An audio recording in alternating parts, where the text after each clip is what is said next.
संस्कृत। इंद्र हिंदू धर्म में देवों, देवताओं और स्वर्ग का राजा है। वह आकाश, बिजली, मौसम, गरज, तूफान, बारिश, नदी के प्रवाह और युद्ध से जुड़ा है। इंद्र की शक्तियां अन्य इंडो यूरोपीय देवताओं जैसे बृहस्पति, पेरुन, पेरकुनास, जलमॉक्सिस, तारानिस, ज्यूस और थोर के समान हैं, जो कि अधिक प्रोटो इंडो यूरोपीय पौराणिक कथाओं का हिस्सा हैं। तब देवताओं के राजा, स्वर्ग के राजा, मौसम, ब्रह्मांड, बिजली, गरज, तूफान, बारिश, आकाश, इंद्रधनुष, बादल, प्रकृति, माया, जल, नदी, नदी के प्रवाह और युद्ध के देवता ऋग्वेद में इंद्र सबसे अधिक संदर्भित देवता हैं। वांडांडर उन्हें व्यवस्था के देवता के रूप में उनकी स्थिति के आधार पर उनकी शक्तियों के लिए मनाया जाता है और उस व्यक्ति के रूप में जिसने वृत्र नामक महान दुष्ट, एक दुष्ट प्रकार का असुर को मार डाला, जिसने मानव समृद्धि और खुशी में बाधा डाली थी। इंद्र वृत्र और उसकी धोखा देने वाली शक्तियों को नष्ट कर देते हैं और इस तरह मानव जाति के उद्धारकर्ता के रूप में बारिश और धूप लाते हैं। उत्तर वैदिक भारतीय साहित्य में इंद्र का महत्व कम हो गया है, लेकिन विभिन्न पौराणिक घटनाओं में वह अब भी महत्वपूर्ण भूमिका निभाते हैं। उन्हें एक शक्तिशाली नायक के रूप में चित्रित किया गया है और उन्हें आर्षि गौतम की पत्नी अहल्या के साथ यौन संबंध बनाने के लिए जाना जाता है। थ्योरी। विष्णु पुराण के अनुसार इंद्र देवताओं के राजा द्वारा धारण की गई उपाधि है जो हर मनवंतर हिंदू ब्रह्मांड विज्ञान में समय की एक चक्रीय अवधि में बदल जाती है। प्रत्येक मनवंतर के अपने इंद्र होते हैं और वर्तमान मनवंतर के इंद्र को पुरंदर कहा जाता है। इंद्र को बौद्ध, पाली में इंदा 18 पी और जैन बस्सु पौराणिक कथाओं में भी दर्शाया गया है। इंद्र बौद्ध परंपराओं के संसार सिद्धांत के अंतर्गत पुनर्जन्म के बहुप्रतीक्षित देव क्षेत्र पर शासन करते हैं। हालांकि उत्तर वैदिक हिंदू ग्रंथों की तरह इंद्र भी उपहास का विषय है और बौद्ध ग्रंथों में इसे एक प्रमुख स्थिति तक सीमित कर दिया गया है।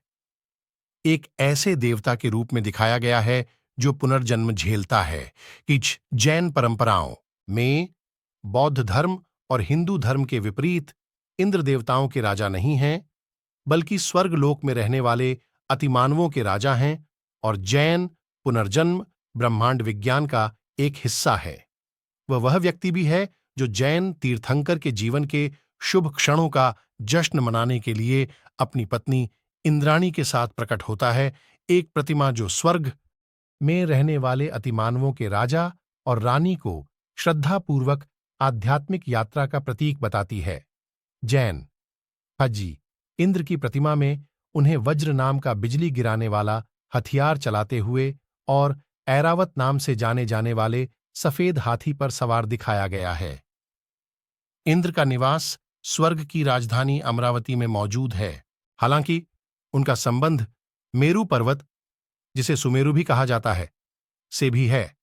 ऋग्वेद के लगभग 1/4 सूक्त इंद्र से संबंधित हैं।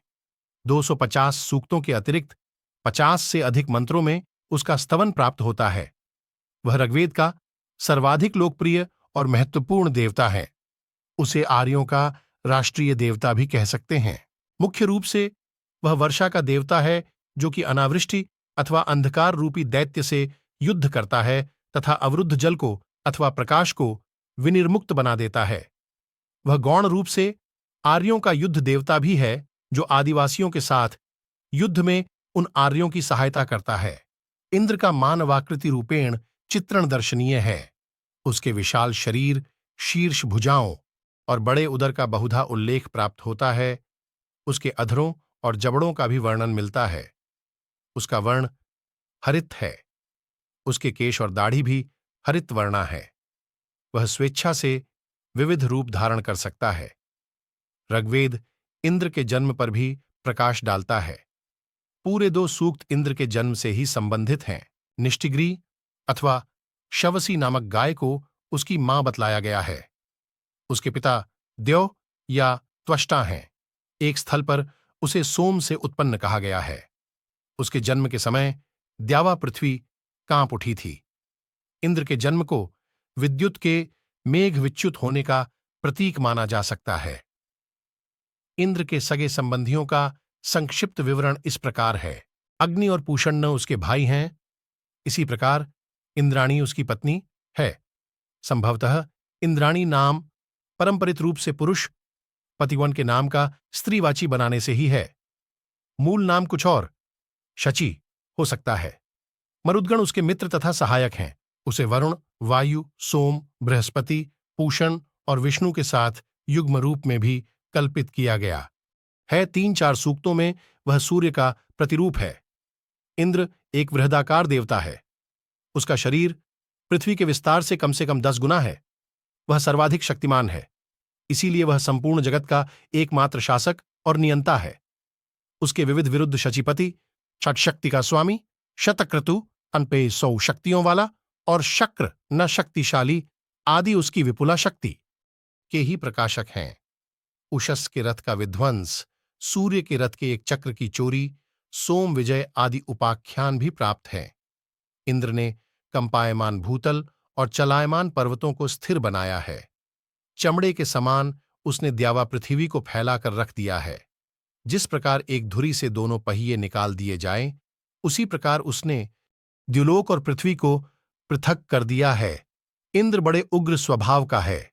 स्वर्ग की शांति को भंग करने वाला वही एकमात्र देवता है। अनेक देवताओं से उसने युद्ध किया। उषस के रथ को उसने भंग किया। सूर्य के रथ का एक चक्र उसने चुराया। अपने अनुयायी मरुतों को उसने मार डालने की धमकी दी। अपने पिता त्वष्टा को उसने मार ही डाला। अनेक दैत्यों को भी उसने पराजित और विनष्ट किया, जिसमें से वृत्र, अहि, शंबर, रोहिण के अतिरिक्त उरण विश्वरूप, अर्बुद, बल, व्यंश और नमुचि प्रमुख हैं। आर्यों के शत्रुभूत दासों अथवा दस्युओं को भी उसने युद्धों में पराभूत किया। कम से कम 5000 अनार्यों का विनाश उसके द्वारा किया गया। इंद्र अपने पूजकों का सदा रक्षक, सहायक और मित्र रहा है। वह दस्युओं को बंदी बनाकर उनकी भूमि आदि अपने भक्तों में विभक्त कर देता है। आहुति प्रदाता को वह धन संपत्ति से मालामाल कर देता है। उसकी इस दानशीलता के कारण ही उसकी उपाधि मघवन, ऐश्वर्यवान की सार्थकता है। इंद्र का अनेक ऐतिहासिक पुरुषों से भी साहचर्य उल्लिखित है।